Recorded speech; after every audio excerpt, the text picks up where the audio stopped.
नमस्कार दोस्तों, स्वागत है आपका अपने यूट्यूब चैनल टुडे एग्जाम पर। दोस्तों आज है आपका 13 जनवरी 2023 और आज आपका एसएससी जीडी का एग्जाम था।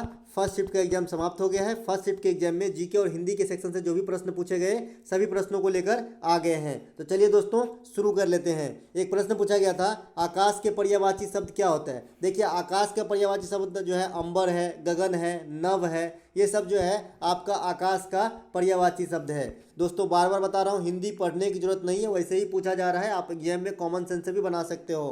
प्रज्वलित का पर्यायवाची शब्द क्या है। प्रज्वलित मतलब जो एकदम जल मतलब प्रकाशित हो, उसे क्या बोलेंगे पर्यायवाची में। उदयमान बोलेंगे, दीप्तिमान बोलेंगे, है ना। इसके बाद एक प्रश्न आपसे पूछा गया, 2018 के राष्ट्रमंडल खेल कहाँ पर हुआ था। देखिए 2018 का राष्ट्रमंडल खेल जो है ये आपका गोल्ड कोस्ट में हुआ था। कहाँ पर हुआ था, गोल्ड कोस्ट में हुआ था, ठीक है। इसके अलावा राष्ट्रमंडल खेल 2022 जो हुआ है ये आपका कहाँ पे हुआ है, यहाँ पे कहाँ पे हुआ है, बर्मिंघम इंग्लैंड के अंदर हुआ है। कहाँ पे हुआ है, बर्मिंघम इंग्लैंड के अंदर हुआ है 2022 का। शुरुआत कब होती है राष्ट्रमंडल की, तो 1930 में होती है, कनाडा के हैमिल्टन शहर से। इसके अलावा जो 2022 में राष्ट्रमंडल हुआ था इसमें भारत ने कितना पदक प्राप्त किया है, तो 61 पदक प्राप्त करते हुए चौथा स्थान हासिल किया है। कोई पूछे प्रथम स्थान पे कौन रहा, तो ऑस्ट्रेलिया रहा है, ठीक है। कोई पूछ ले कि भारत कब से ले रहा है राष्ट्रमंडल खेल में भाग, तो 1934 ईस्वी से। कोई अगर पूछ ले कि राष्ट्रमंडल खेल का पुराना नाम क्या है, तो ब्रिटिश एम्पायर गेम है, ठीक है। इसके अलावा एक प्रश्न पूछा गया, बस्तर का युद्ध कब हुआ था। बस्तर का युद्ध जो है 1910 ईस्वी में होती है। अब अगल बगल की जो भी युद्ध है आपको ध्यान रखना चाहिए। जैसे मान लीजिए प्रथम विश्व युद्ध तो 1914 में होता है, ठीक है। तो ये बात सब आपको ध्यान रख लेना है। इसके अलावा एक प्रश्न आपसे पूछा गया था कि सर्वोच्च न्यायालय का गठन कब हुआ था। देखिए सर्वोच्च न्यायालय का गठन में पहले भी बताया था कि सर्वोच्च न्यायालय का गठन कब हुआ था, प्रैक्टिस सेट में। सर्वोच्च न्यायालय की गठन इंडिया में 2 बार होती है, एक बार तो स्वतंत्रता की बाद और एक बार स्वतंत्रता से पहले। स्वतंत्रता से पहले जो है वो कलकत्ता में हुआ था, स्वतंत्रता के बाद जो है सर्वोच्च न्यायालय दिल्ली में है, जो एक ही है, ठीक है। तो सर्वोच्च न्यायालय की गठन जो है आफ्टर फ्रीडम 1950 में हुआ था, वो भी 26 जनवरी को घोषणा करते हुए किया गया था। इसके अलावा सर्वोच्च न्यायालय का जो आर्टिकल है, अनुच्छेद है 124 है, वहीं हाई कोर्ट का जो आर्टिकल है 214 है। देख लीजिए दोनों में 1 to 4 है, ठीक है। तो एक याद रखेंगे दूसरा अपने आप याद हो जाएगा। हाई कोर्ट का 214 है और जो है सर्वोच्च न्यायालय का यानी सुप्रीम कोर्ट का 1 to 4 है। वर्तमान में चीफ ऑफ जस्टिस जो है सीजीआई जो है इंडिया का, ये चंद्रचूड़ साहब है और ये कैमे रैंक के हैं, तो 50वें रैंक के हैं। तो दोनों बात ध्यान रखेंगे। इंद्र का पर्यायवाची शब्द आपसे पूछा गया था, मेघराज, सुरेंद्र, सुरेश, देवेंद्र, ये सब क्या हो जाएगा, देवराज, इंद्र। देवराज भी हो जाएगा, ठीक है। देवराज भी एक जो है शब्द है, इंद्र के लिए यूज होता है, जैसा कि आप महाभारत वगैरह में इस लफ्ज को सुनते होंगे। 2011 की जनगणना के अनुसार दूसरा सबसे कम साक्षरता राज्य कौन सा है, तो ये है राजस्थान। ये मैंने अपने प्रैक्टिस सेट में हूबहू सेम क्वेश्चन इसी प्रकार से लिखा था कि 2011 की जनगणना के अनुसार दूसरा सबसे कम साक्षरता राज्य और सबकी परसेंटेज लिख के बताया था। दोस्तों आप प्रैक्टिस सेट जाके खंगालिए और एग्जाम देने जाइए, काफ़ी बेनिफिट होगा। और कल आपको पंचवर्षीय योजना पे एक होल पैकेज वीडियो मिल जाएगा, ताकि आपको पंचवर्षीय योजना में कोई दिक्कत ना हो। अगर सबसे कम साक्षरता दर पूछे तो बिहार का होता है, सबसे अधिक साक्षरता दर केरल का होता है, सबसे अधिक जनसंख्या घनत्व तो बिहार का होता है, सबसे कम जनसंख्या घनत्व तो अरुणाचल प्रदेश का होता है, सबसे अधिक जनसंख्या की बात करें तो उत्तर प्रदेश में होती है, सबसे कम जनसंख्या सिक्किम में होती है, सबसे अधिक लिंगानुपात केरल में होता है, सबसे कम लिंगानुपात हरियाणा में होता है। तो ये डाटा है आपका जनगणना 2011 का। लिटरेसी रेट की बात करें तो 74.04% होता है। इसके बाद दशकीय वृद्धि की बात करें तो 17.64% होती है। तो ये सभी बातों को आपको ध्यान रखना है जनगणना 2011 के रिगार्ड में। एक प्रश्न आपसे पूछा गया था कि ट्यूलिप फेस्टिवल का आयोजन कहाँ होता है। देखिए ट्यूलिप फेस्टिवल, ट्यूलिप जो है एक प्रकार का फूल होता है, ठीक है। ट्यूलिप गार्डन का आपने नाम सुना होगा। तो ट्यूलिप फेस्टिवल जो है ये आपका जम्मू कश्मीर में होता है। जम्मू कश्मीर में आपका जो है लोसार भी हो जाएगा, हेमिस फेस्टिवल हो जाएगा, ये सब आपका जो है हैरात हो जाएगा, कंचौथ हो जाएगा। ये सब कहाँ पर होता है, जम्मू कश्मीर के अंदर होता है। कंचौथ क्या होता है, करवा चौथ होता है महिलाओं का, जो जम्मू कश्मीर में कंचौथ के नाम से जानते हैं। हैरात भगवान शंकर आप याद ही हैं।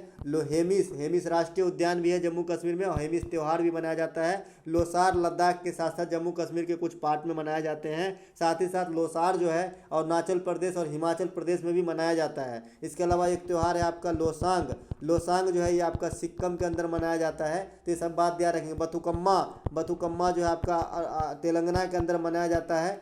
नौखाई, नौखाई जो है आपका ये ओडिशा के अंदर मनाया जाता है। तो ये सभी बातों को आपको ध्यान रखना है। हॉर्नबिल नागालैंड में मनाया जाता है ना। एक मुहावरा पूछा गया था, जैसी करनी वैसी भरनी का अर्थ क्या है? जो जैसा करेगा वैसा ही पाएगा। इसका हिंदी तो यही अर्थ है, जैसा करेगा वैसा भरेगा, है ना। तो इसका तो सेम एकदम मतलब इजी टाइप का मुहावरा आप कह सकते हैं। इसमें तो कोई दिमाग ही नहीं लगाना, ये तो बात बात पे हम बोलते हैं, जैसा जिसकी करनी वो जो वैसा उसकी भरनी। मौर्य वंश के अंतिम शासक कौन थे पूछा गया है, तो वृद्धदत्त जो है ये मौर्य वंश के अंतिम शासक थे। वहीं पर अगर आपसे कोई पूछ ले कि मौर्य वंश के संस्थापक यानी प्रथम शासक कौन थे, तो चंद्रगुप्त मौर्य थे। ठीक है, चंद्रगुप्त द्वितीय को विक्रमादित्य कहा जाता है, ध्यान रखिएगा। चंद्रगुप्त द्वितीय को जो है चंद्रगुप्त द्वितीय, लेकिन ये गुप्त वंश से है। ठीक है, ये गुप्त वंश है और चंद्रगुप्त मौर्य मौर्य वंश से है। चंद्रगुप्त द्वितीय को जो है विक्रमादित्य कहा जाता है, विक्रमादित्य कहा जाता है। और इसी के काल में जो है फहियान भारत आता है। ठीक है, ध्यान रखेंगे। और हेनसांग भी आता है, ये भी पूछा जाता है। तो हेनसांग है हर्षवर्धन के काल में आता है। ठीक है, महान शासक अशोक, अशोक का जो अन्य नाम है ये है आपका देवनाम प्रियदर्शी। मैं बार बार जोर डाल रहा हूँ इस बात पे, कभी न कभी एग्जाम में ये छपेगा। ठीक है, ये बहुत ही प्यारा क्वेश्चन है। सांची का स्तूप कौन बनाया है, तो अशोक बनाया है। कहाँ पर स्थित है सांची का स्तूप? मध्य प्रदेश के अंदर है। उत्तर प्रदेश के वर्तमान राज्यपाल कौन है? आनंदीबेन पटेल। देखिए कल के शिफ्ट में जो है सीएम पूछा गया था और आज जो है गवर्नर पूछा गया है। इससे पहले मेघालय का गवर्नर पूछा गया। तो मैं मान लूँ कि गवर्नर पर एक वीडियो आप लोगों को चाहिए, अगर चाहिए तो कमेंट में हाँ बोलिएगा। मुख्यमंत्री योगी आदित्यनाथ है अभी यूपी का। ठीक है, इसके अलावा मैक्रो फाइनेंस जो संस्था है उसको कौन ऑपरेट करता है इंडिया के अंदर, मैक्रो फाइनेंस वाली संस्था को? तो ये आपका करता है भारतीय रिजर्व बैंक से संलग्न संस्था है और इसे जो है ऑपरेट भारतीय रिजर्व बैंक करते हैं। ठीक है, भारतीय रिजर्व बैंक इंडिया का जो है राष्ट्रीय बैंक है और इसकी स्थापना 1935 में और राष्ट्रीयकरण 1949 में किया गया था। मुख्यालय कहाँ पे है आरबीआई का? तो ये मुंबई में स्थित है। इसके अलावा गवर्नर कौन है? शक्तिकांत दास। कैवे नंबर का है? 25वें नंबर का। ये किसका स्थान लिए थे? उर्जित आर पटेल का। मौद्रिक नीति बनाना, नोट छापना, बैंक दर जारी करना, सीआरआर तय करना, सीएलआर तय करना, है ना। ये सब जो है आपका किसका प्रमुख काम है? तो ये आपका काम है रिजर्व बैंक ऑफ इंडिया का।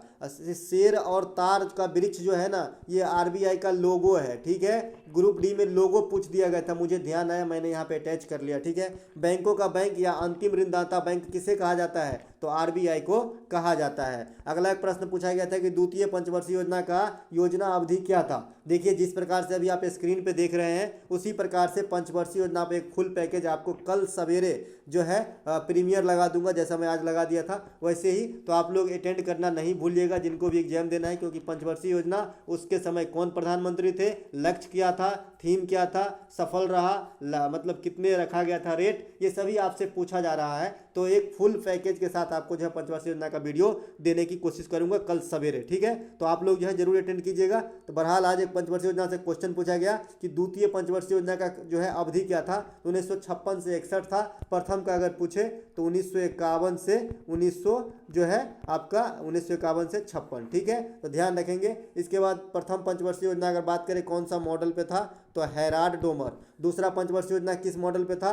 पीसी महालनोबिस। और तीसरा पंचवर्षीय योजना किस मॉडल पे था? तो गाडगिल संरचना। तो ये तीनों बात ध्यान रखेंगे। इसके अलावा द्वितीय पंचवर्षीय योजना के समय प्रधानमंत्री कौन थे? तो पहला और दूसरा के समय जो है जवाहरलाल नेहरू ही थे। ठीक है, मुख्य उद्देश्य समाजवादी समाज की स्थापना करना था द्वितीय पंचवर्षीय योजना का। लक्ष्य 4.5 रखा था, प्राप्त 4.1 हुआ। भारी उद्योग को बढ़ावा दिया गया, इसी में दुर्गापुर, राउरकेला और भिलाई ये 3 कारखाना लगाए गए। दुर्गापुर कहाँ पर है आपसे अगर कोई पूछे तो ये पश्चिम बंगाल में है। राउरकेला कहाँ है? नाम से स्पष्ट है, ये आपका जो है ओडिशा के अंदर है। और भिलाई कहाँ है? तो ये आपका जो है छत्तीसगढ़ में है, उस समय मध्य प्रदेश में हुआ करता था। तो ये तीनों ही कारखाना आपका लगाया गया था। पूछ देता है कि भिलाई किसके सहयोग से? तो भिलाई रसिया के सहयोग से, दुर्गापुर ब्रिटेन के सहयोग से और राउरकेला जो है जर्मनी के सहयोग से लगाया गया था। दोस्तों ये था आज का प्रश्न। एक बच्चा बोल रहा था कि भारत का 3D प्रिंटिंग डाक खाना कहाँ पर लगाया गया? तो भाई भारत का पहला 3D प्रिंटिंग जो डाक खाना है ये आपका 3D प्रिंटेड डाकखाना जो है ये आपका कर्नाटक के बेंगलोर में लगाया गया है। लार्सन एंड टर्बो कंपनी बना रहा है और ये भारत का प्रथम ऐसा होगा। ठीक है, तो ये अगर पूछा गया होगा तो ठीक, नहीं पूछा होगा तो कोई बात नहीं। तो चलिए दोस्तों, जो भी प्रश्न प्राप्त हुए, हालांकि आज कम प्रश्न प्राप्त हुए, जो भी प्रश्न ऑथेंटिक प्रश्न प्राप्त हुए सभी को लेकर आए। अगर आपको अच्छा लगा हो तो लाइक कीजिएगा। आपको सभी PDF सभी प्रश्नों के साथ शाम को या फिर रात को 10 बजे तक जो है आपको टेलीग्राम पे मिल जाएगा। तो आप टेलीग्राम भी ज्वाइन कर सकते हैं। टेलीग्राम का भी सेम नाम है, टुडे